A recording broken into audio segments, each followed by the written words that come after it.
اور ملک کی تعمیر و ترقی میں دل و جان سے حصہ لیں۔ شرکاء نے اس بات کا اعادہ کیا کہ پاک فوج پائیدار استحکام، خوشحالی اور سلامتی کے سفر میں قوم کا دفاع اور خدمت پر ہر ممکن طریقے سے جو ہے یہ جاری رکھے گی، قوم کا دفاع جاری رکھے گی۔ آرمی چیف نے فیلڈ کمانڈرز کو آپریشنز کے دوران پیشہ ورانہ مہارت، آپریشنل تیاری اور حوصلہ افزائی کے اعلیٰ معیار کو برقرار رکھنے اور فارمیشنوں کی تربیت کے دوران بہترین کارکردگی کے حصول پر زور دیا۔ اعلامیے کے مطابق آرمی چیف نے کمانڈرز کو دہشت گردی اور عسکریت پسندی کے خلاف حاصل شدہ اہداف کے فوائد کو مستحکم کرنے کی ہدایت کی۔ فورم میں ظاہر ہے کہ بہت سارے معاملات ڈسکس ہوتے ہیں۔ کشمیریوں اور فلسطینیوں سے یکجہتی کا بھی اظہار کیا گیا اس کور کمانڈرز کانفرنس میں۔ جو صورتحال اس وقت پاکستان میں ہم دیکھ رہے ہیں، عجیب سی صورتحال ہے، عجیب سا الیکشن ہوا ہے، جیتنے والے بھی پریشان ہیں، ہارنے والے بھی پریشان ہیں۔ جیتنے والوں کو یہ نہیں پتہ کہ انہوں نے آگے جا کر کیا کرنا ہے، ہارنے والوں کو یہ نہیں معلوم کہ ان کا یہ جو احتجاج ہے وہ کیا رنگ لائے گا۔ مخصوص نشستوں کی جو ایک فہرست سنی اتحاد کونسل کی طرف سے دی گئی تھی، وہ ظاہر ہے کہ ان کو الیکشن کمیشن نے وہ فیصلہ جو تھا وہ تحریک انصاف کے خلاف یا سنی اتحاد کونسل کے خلاف گیا، اور اب وہ تمام جو مخصوص نشستیں ہیں یہ باقی سیاسی جماعتوں میں تقسیم کر دی گئی ہیں۔ اب مثال کے طور پر اگر اے این پی کا ایک ایم پی اے ہے خیبر پختونخوا اسمبلی میں، تو اس کے لیے ایک خاتون، مخصوص نشست پر ایک خاتون جو ہے، یہ نشست عوامی نیشنل پارٹی کے حوالے کر دی گئی ہے۔ یہاں سے ہم آغاز کریں گے، یعنی ایک طرف اگر آپ دیکھیں قانونی فیصلہ ہے جو قانونی قرار دیا جا رہا ہے، کہا جا رہا ہے کہ جی قانونی نکات کے اوپر، قانونی بنیاد کے اوپر یہ فیصلہ کیا الیکشن کمیشن نے۔ دوسری طرف عوامی نیشنل پارٹی جیسی اصول پسند جماعت ہے، عوامی نیشنل پارٹی کا ایک ایم پی اے ہے اور مخصوص نشست پر اس کو ایک خاتون بھی دی گئی ہے کہ جی آپ کا حق بنتا ہے کہ جی آپ کا ایک ایم پی اے ہے، چونکہ خیبر پختونخوا اسمبلی میں تو لاٹری آپ کی نکل آئی ہے تو ایک خاتون بھی آپ لے لیں۔ اس طرح باقی سیاسی جماعتیں، میں نے یہ عوامی نیشنل پارٹی سے اس لیے آغاز کیا ہے کہ عوامی نیشنل پارٹی کا صرف ایک ایم پی اے منتخب ہوا ہے۔ اب عوامی نیشنل پارٹی سے آپ پوچھیں تو وہ تو کہتے ہیں کہ جی ہمارے ساتھ دھاندلی ہوئی، ہمارے تو بہت سارے ایم پی ایس ہیں، لیکن جو قانون اور جو ہم اسمبلی میں دیکھتے ہیں تو وہاں پر ایک ہی ممبر نظر آتا ہے۔ یہ جو اقلیتی نشستوں کا اور خواتین کی نشستوں کی جو تقسیم ہے، اس کے بعد میں حیران ہوں کہ جب یہ 20 یا 21 نشستیں، 20 نشستیں جو تقسیم کی گئی ہیں باقی سیاسی جماعتوں میں، یہ 20 خواتین جب آئیں گی خیبر پختونخوا اسمبلی میں تو ان سے حلف کون لے گا؟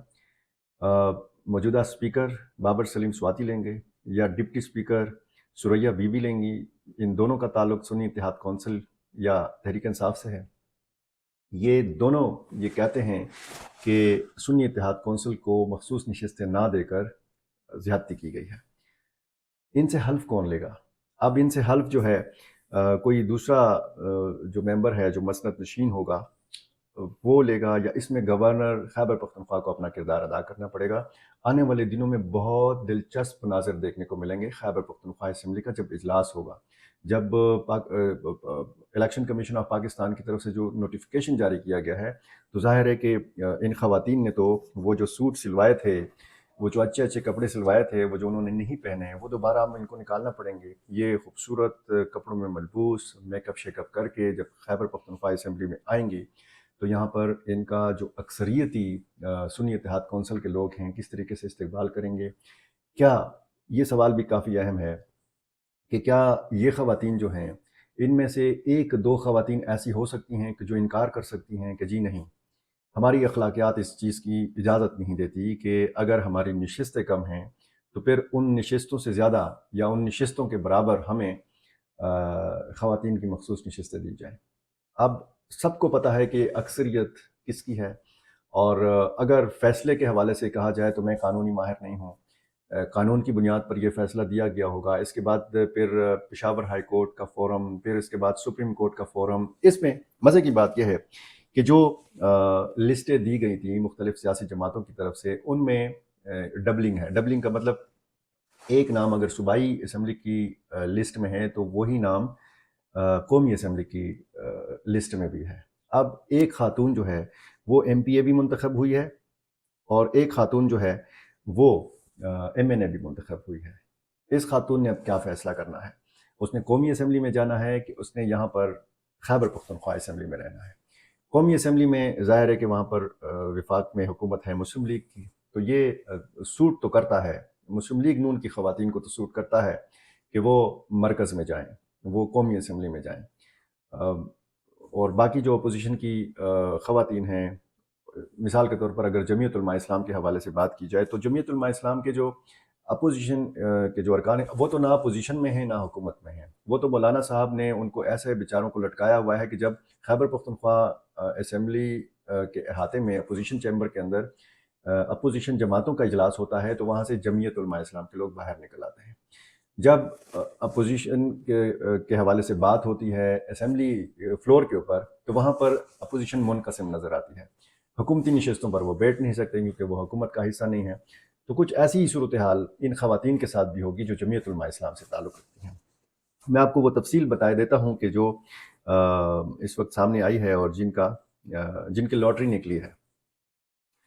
خیبر پختونخوا سے قومی اسمبلی اور جو صوبائی اسمبلی کی مخصوص نشستیں وہ تقسیم کر دی گئی ہیں. الیکشن کمیشن کے اعلامیے کے مطابق قومی اسمبلی میں 4 نشستیں مسلم لیگ نواز کو دی گئی ہیں، 2 JUI کو اور 2 پیپلز پارٹی کو دی گئی ہیں. نواز لیگ کی جانب سے صوبیہ شاہد، یہ MPA بھی ہیں، غزالہ انجم، شیلا بانو شاہین، اور JUI کی جانب سے نعیمہ کشور اور صدف احسان. پیپلز پارٹی کی جانب سے آسمہ عالمگیر ارباب اور نعیمہ کنول ترجیحی فہرست میں شامل ہیں. ان کی کامیابی کا اعلامیہ جاری کر دیا گیا ہے. خیبر پختونخوا اسمبلی میں JUI کو مزید 8 خواتین کی نشستیں مل گئی ہیں، 2 پہلے بھی مل چکی ہیں. ترجیحی فہرست کے مطابق JUI کی نعیمہ کشور یہ قومی اسمبلی میں بھی منتخب ہوئی ہیں اور یہ صوبائی اسمبلی میں بھی ہیں. ستارہ آفرین، ایمن جلیل جان، یہ جلیل جان صاحب کی صاحبزادی ہیں، یہ دوسری صاحبزادی ہیں، اس سے پہلے بھی ایک صاحبزادی MPA رہ چکی ہیں. مدینہ گل آفریدی، رافعہ شاہین، نیلوفر، ناہیدہ نور اور عارفہ بی بی کی کامیابی کا اعلامیہ جو ہے وہ جاری کر دیا گیا ہے. مسلم لیگ نواز کو 5 مزید نشستیں ملی ہیں. نون لیگ کی جانب سے آمنہ سردار، یہ بہت پہلے MPA رہ چکی ہیں. فائزہ ملک، افشاں احسان، شازیہ جدون اور جمیلہ پراچا یہ کامیاب قرار پائی ہیں. پیپلز پارٹی کی شازیہ تہماس خان، یہ بہت پہلے MPA رہ چکی ہیں پیپلز پارٹی کی طرف سے. نعیمہ کنول، مہر سلطانہ پہلے بھی MPA رہ چکی ہیں، مسلم لیگ نون میں تھی پہلے، اب یہ پیپلز پارٹی میں شامل ہوئی ہیں.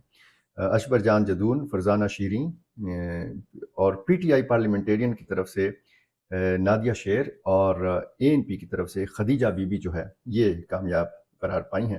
اسی طرح اقلیتوں کی جو مخصوص نشستیں ہیں ان میں بھی 4 کے اوپر جو ہے وہ اعلامیہ جاری کیا گیا ہے کہ 4 جو اس فہرست میں شامل نام تھے ان کو کامیاب قرار دیا گیا ہے.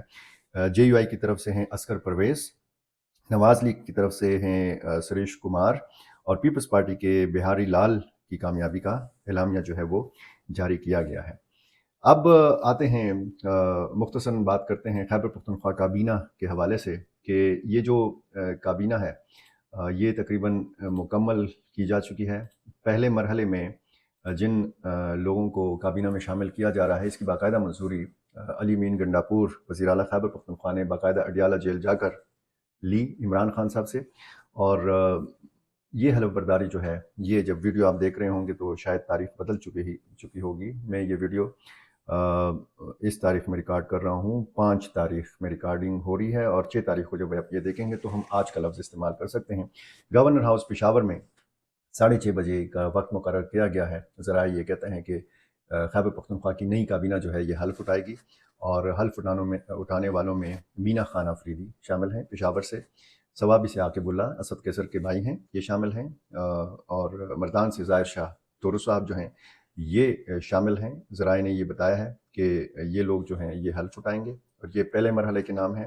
اسی طرح باقی جو لوگ ہیں ان میں ہزارہ سے ارشد ایوب صاحب ہیں اور مالاکنڈ سے شکیل خان صاحب ہیں، محمد سجاد صاحب ہیں اور سوات سے فضل حکیم صاحب ہیں. سوات کو ایک بار پھر لگتا ہے کہ بھرپور نمائندگی ملی ہے. نوشہرہ سے خلیق الرحمان میاں خلیق الرحمان صاحب ہیں، یہ پہلے بھی کابینہ میں رہ چکے ہیں۔